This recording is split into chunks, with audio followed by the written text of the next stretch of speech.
All right. Well, it is time. In the future, there will be awesome stingers transitioning between these segments.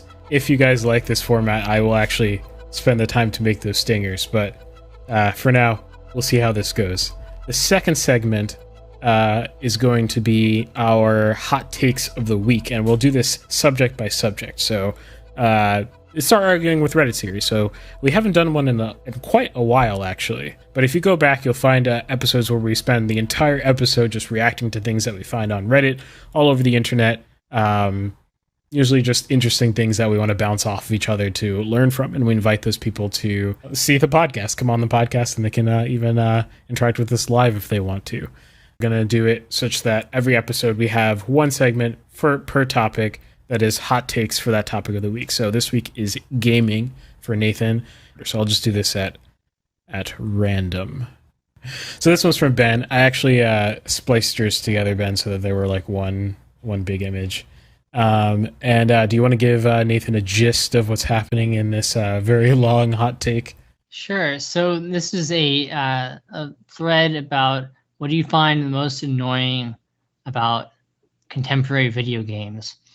And this person seems to think that in contrast to games when I assume he was growing up in the 80s to early 2000s, the games today do too much hand holding, and they point you to where to go. They don't leave you a lot of room to do anything else. And if they were to take away like explicit instructions about how to go, what to do, where to go, there are no sort of like in-game organic ways of finding out what to do like there used to be. Joust the opinion, Nathan. Okay. The hand-holding wasn't like the thing his problem with games with hand-holding is not what I expected it to be, but I guess I can see what he's saying, where a lot of games have like markers telling you where to go and whatnot. I don't see the inherent fun that would come from removing those. So like, imagine if you're driving a car and then you just had no GPS. Like, is that more fun? I don't think so. I mean, it just sounds like you have a higher chance of getting lost, which if the world is interesting enough, maybe getting lost is interesting because you get to see things you would not get to see otherwise. But chances are the world is not that interesting because you can't detail, every single bit of a world. You can't detail it all out. So in like an open world setting, so I imagine the most interesting things will actually be en route to where you need to go, assuming, things were designed nicely. It'd be very strange because if I'm designing an open world game, I'm going to put most of the detail in the places where I know people are going to be. I'm going to leave, because, I have a schedule, a budget. So I would leave things that are not in the path of the player as less detailed. So, for example, imagine GTA, right? Like, if you go to like the Sandy Shores area, there's like huge, vast areas of just nothing, right? I mean, there's not really a reason to go in them to begin with, right? So it doesn't really matter. If you didn't give someone a GPS and they happen to wander in there, and then they're looking at nothing now, right? So I can see this actually, the marketing stuff actually being economical for the developers, and yeah, I mean, I get how you could get some enjoyment from. This person mentions like looking for things based on a description, and Ghost Recon Breakpoint had a similar thing. There's actually an option you can turn by default. Markers were, I think it was like the recommended way, was that different level. Like when you want to go to the next level, since it's a whole big open world map, it wouldn't tell you exactly where to go. It would give you a province that was located in. And it'd give you a description of like what's nearby and stuff like that, right? And you look at the map and you go, okay, this looks like the warehouse I was talking about. And it said like east of the warehouse. Let me look east. And I see a building there. Maybe it's that. Let me go try and, find it. I actually found that pretty annoying because like, I don't know, maybe it's just that it wasn't done well, but I was pretty much able to find it like all the time. It just took a long time, like, because it wasn't like I was exploring in the real world. It's like I was looking at the map trying to figure out, okay, which building's the warehouse, right? And then and then which building to the east of the warehouse am I supposed to be going to? And it wasn't like, usually it wasn't because there were multiple buildings that could all be warehouses. Like I just couldn't find the building. Like I was just scanning the province and like, where is this warehouse? So I guess that's a different thing to what he's explaining. He's talking about the Elder Scrolls Morrowind, which I assume how it would work is, I haven't played it myself, but I assume how it would work is, it says NPCs gave you descriptions of the location until you got to get there. So yeah, it gives an example. Take the western road, turn north at the river. That's different, right? It's not telling you look at the map and like scan it and try to figure out where you need to go. It's giving you proper directions, which can enhance the immersion because it's kind of weird that you have like a GPS like system in a game where modern technology doesn't exist, like Morrowind. But at the same time, it's also a game, and so things like that are just okay sometimes, depending on what you're going for in your game and how much you care about what you're going for. What are you willing to sacrifice for other good things? So honestly, I don't think it's inherently bad. Well, actually, the person doesn't seem to think so either. It says a notable exception are the Dishonored games. They had markers, but you can switch them off. Oh, okay. Okay, that sounds more interesting. Clues spread around the level, notes, maps, conversations you listen in on. Okay, I mean, I'm gonna digress a bit, but like when you hear about conversations you can listen in on in any game, it's usually not good because like it just destroys the immersion. I don't know, do you know what I'm talking about, Irving? Like conversations you can listen in on. Oh yeah. Usually they're like really forced or like clearly triggered or like yeah, it's the trigger, dude. It's like, oh, so I happened to walk by this person and he happened to be telling me very crucial information. Like you happen to be talking to another person right next to me, and like the volume is like magnified. I can hear him from like a mile away for some reason about him talking about the exact location of the secret document I meant to steal. All right, that's nice. I think that's a way bigger like immersion killer than some markers on a map. Because at least markers on a map, it's like it's different. If it's like a GPS system, that's kind of weird, right? If like it's abstract, right? It's markers on a map, as in like this is not even necessarily a map in the physical sense, right? It's just an abstract thing. It's just part of the game at that point, right? It's like how you can play a game like Monopoly, right? And you don't go, well, this physical board isn't realistic, right? Like, there's not going to be any board in real life, whatever. It's like, it's an abstraction of like the concept of business, right? So, and that's just fine. Yeah, I guess those are my thoughts on it. I don't think it's really that bad. In fact, I can't really think of many times where it'd be good. Oh, actually, it's kind of different, but in Dirt Rally, there's a setting where you can, well, half of the game is like, it's a racing game, right? Rally racing, and part of the game is knowing where you need to go, right? Because you're going so fast that you should know beforehand, before you get to a turn, when you need to turn, right? Because there's some like blind corners, for example, where you can't see what's after it, right? So just as in real rally racing, you have a co-driver, I guess, I don't know, whatever you call him, who's telling you, okay, in like X amount of time, turn, left, right, whatever, right?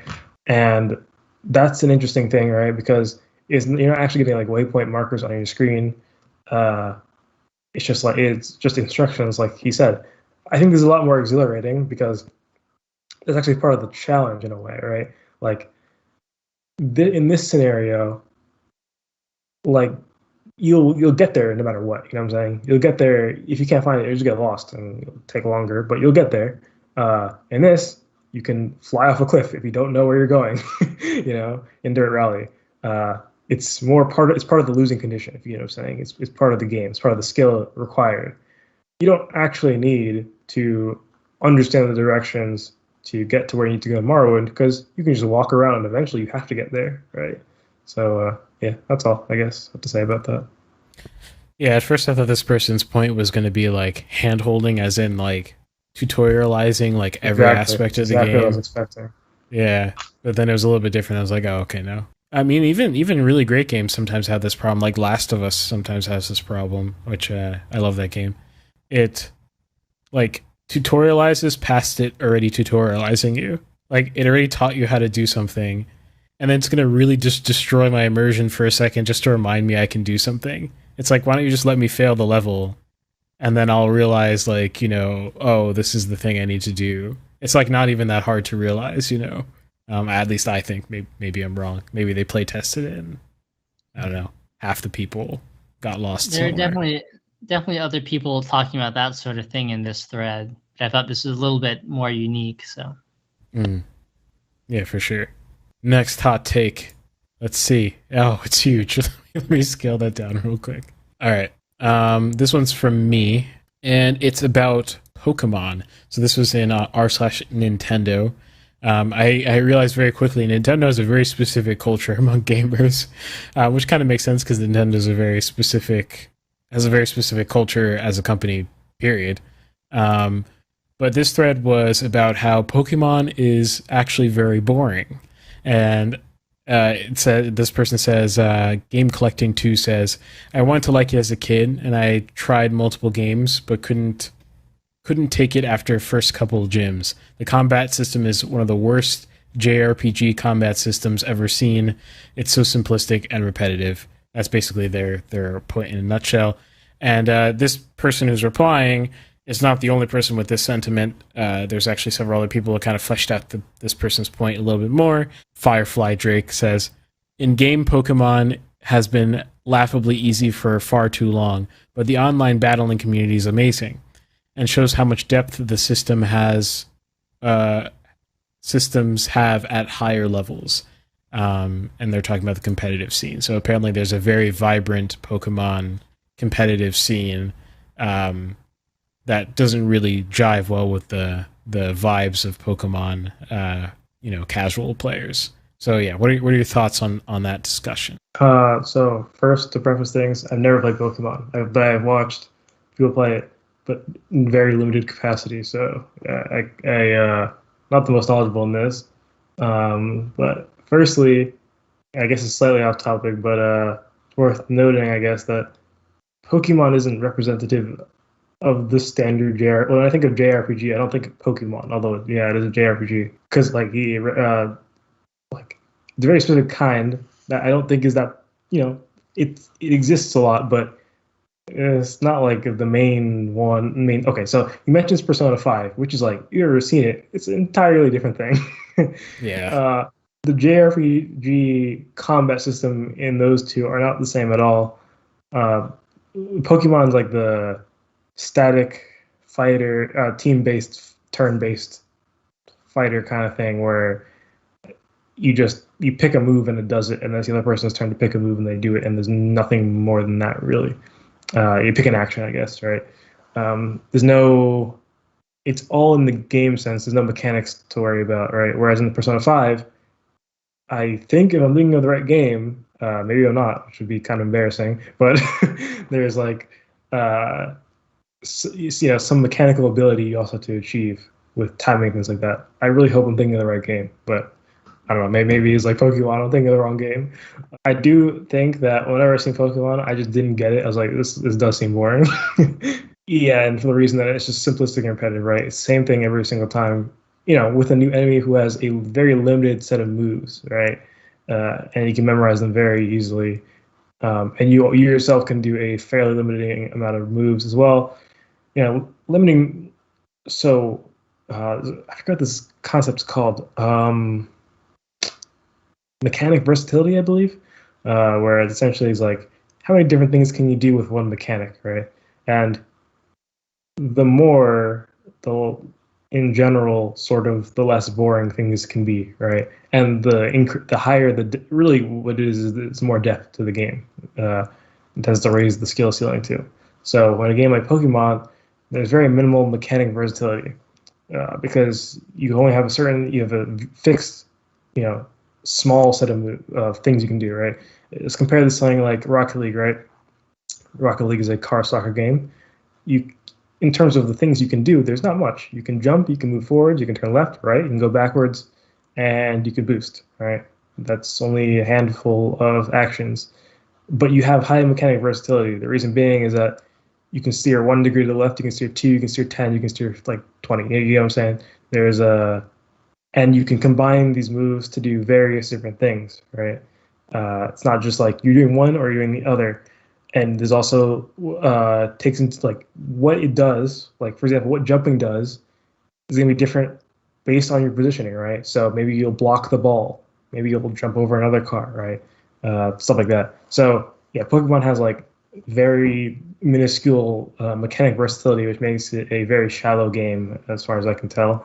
Yeah, I just never understood why it was so interesting. I also figured that at some point, can you just figure out the game? Like figure out like it's very easy to find the most optimal move, right? Because everything is hard numbers that are very present to you, like they're known by the player, right?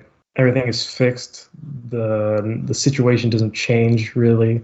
Everything's pretty much static, and yeah. So as for the part it says, when I played as a kid, I dreaded setting off random encounters and would avoid as much grass as I could. I never understood why this is in Pokemon. Like, Yeah.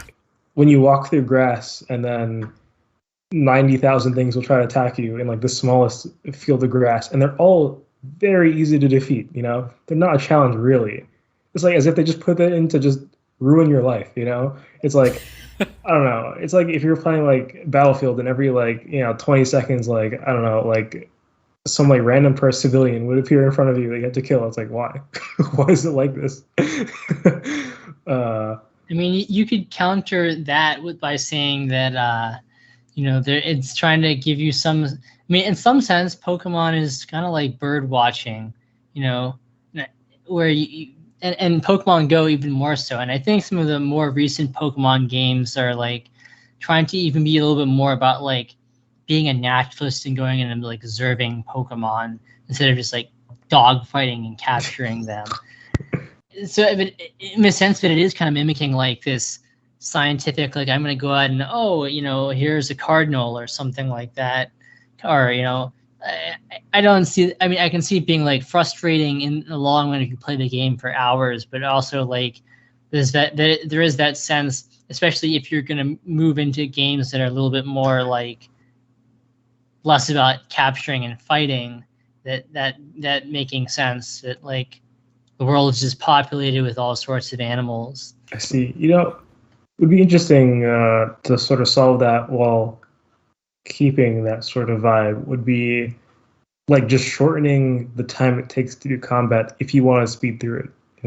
So if you don't care to fight the 50th Magikarp again, that does nothing. Like you can. It would be interesting if there's like for example, an auto battle feature, right? Some games have that where.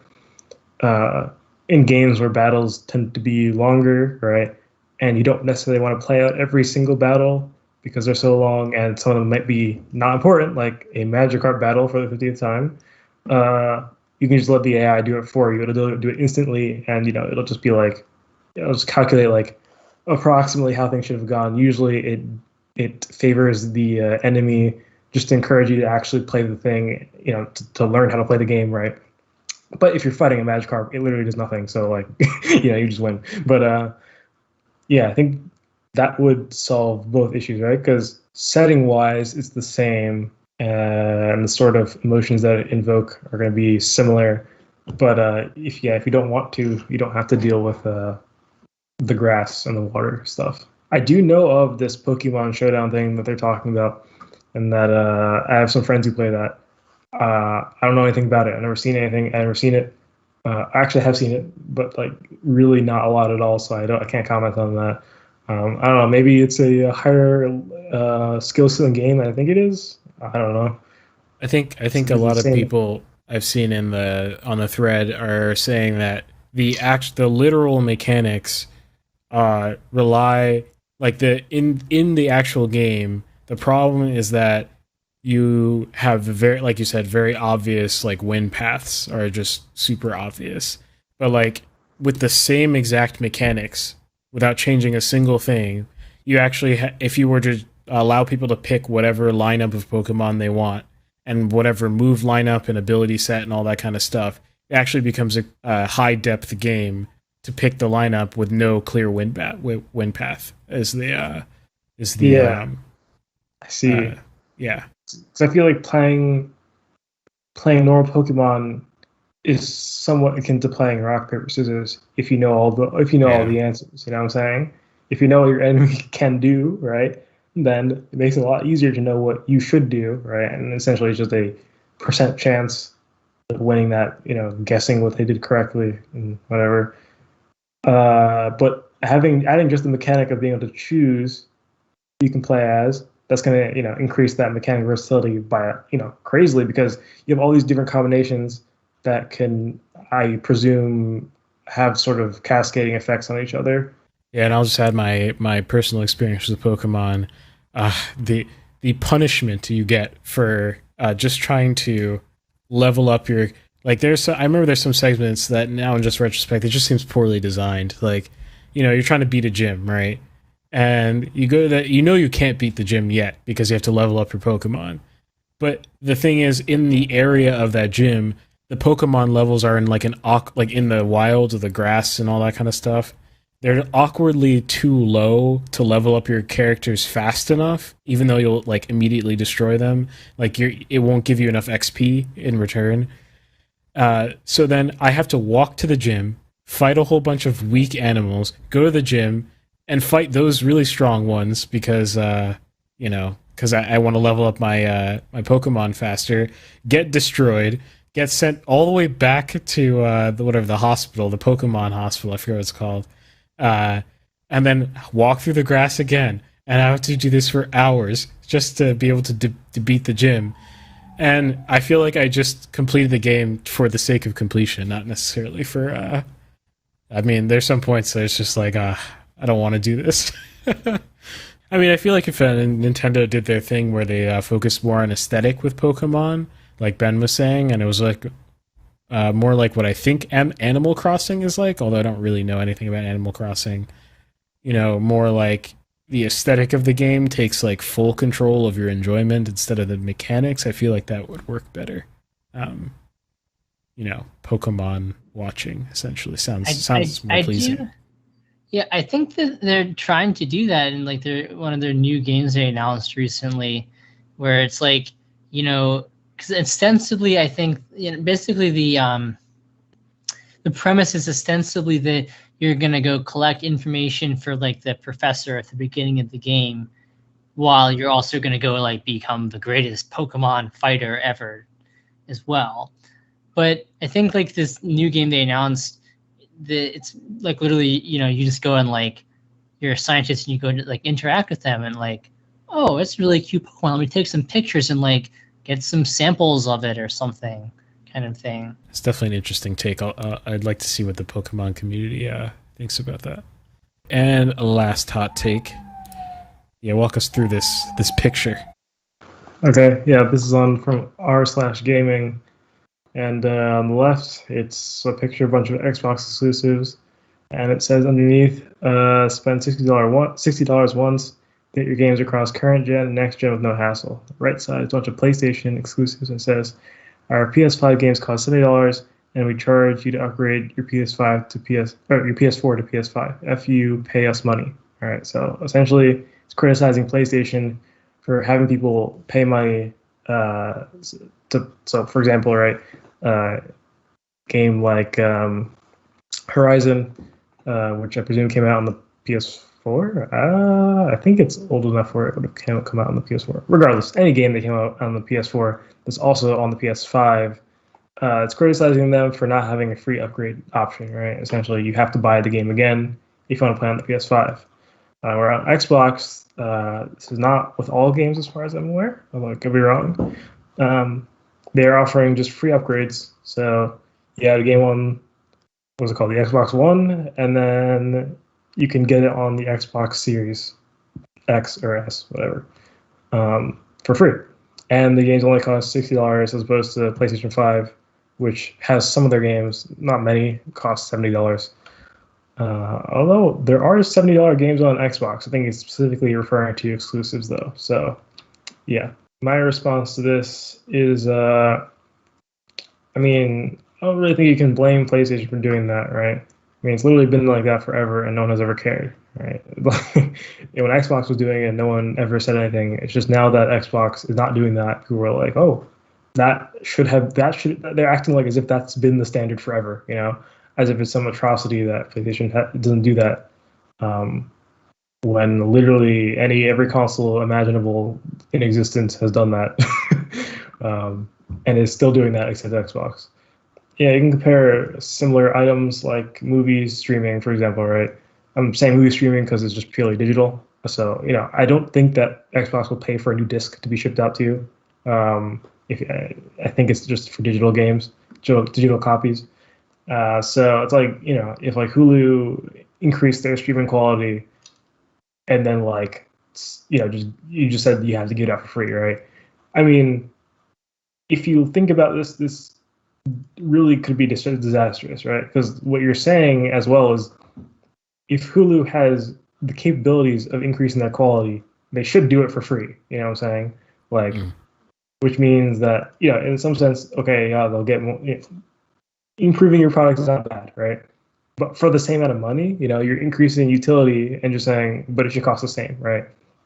That's like saying, well, I mean, if we're ignoring the fact that this is not a digital item, it's like saying, oh, well, I bought a PS4, and so the PS5 should be free. Like, what? If we're excluding the fact that it costs money to make a PS5, right? Logic doesn't really apply to anything else. As well, you actually get something new. It's not like you get the same exact thing, right? So for one, the game performs better, hopefully, right? That's kind of the point. I assume that's why you want it on the PS5, is because it will perform better. So you're actually getting something out of it, and I don't know why you expect to be getting something for free. Yeah, you can get things for free, right? I just don't know why it'd be the expected thing to get something for free. It's not like, once again, it's not a established thing that this is how it works. You also have 2 copies of the game now. So before, regardless of whether it's digital or not, right?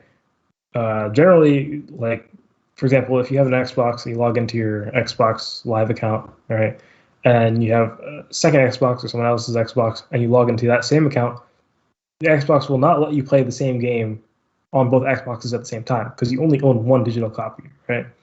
This way, you now own 2. You can now play. You can give your Xbox account to someone else. They can now play, at least on the PlayStation. I don't actually know. They might be tied together now on the Xbox, which makes it worse, actually, because you wouldn't be able to play them at the time.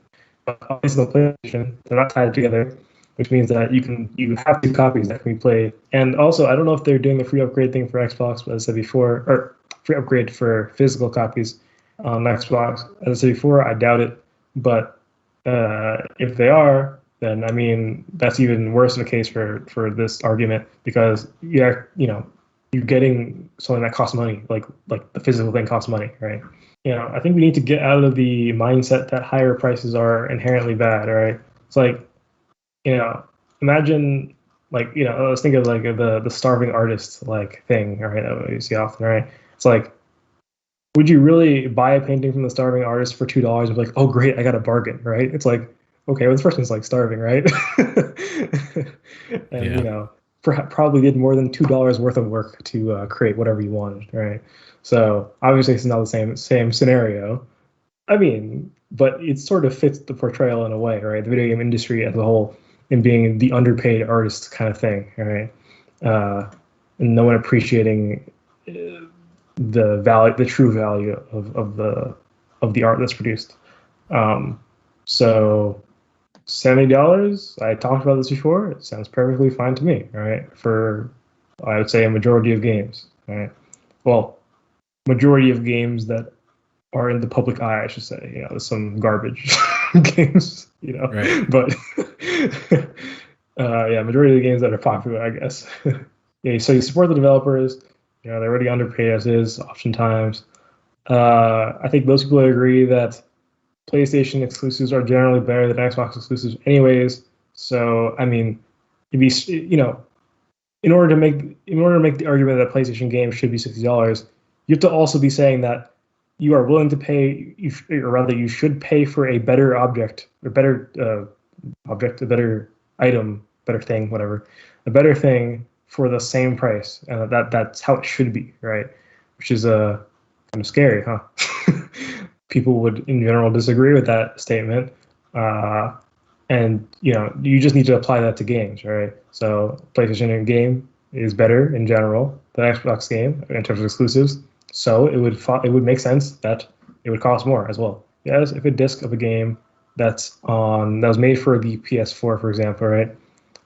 I'm going to assume, although I could be wrong, I'm going to assume that you can't just put it in the PlayStation 5 and let it all just work, which means that it doesn't run natively like that. So some effort will have to be taken, some code had to be changed in order for it to actually run on the PlayStation 5. That is actual labor that costs money, right? I mean, it's even crazier that you would expect that to be free as well. Maybe I'm wrong. Maybe it's backwards compatible enough where you can literally just put in the disc and it'll work. That'd be kind of cool. Not gonna lie. In which case, okay, you can make a bigger argument for Xbox, because it would be kind of weird that digital copy you had to pay for again for it to work on PlayStation 5, whereas the disc just works fine.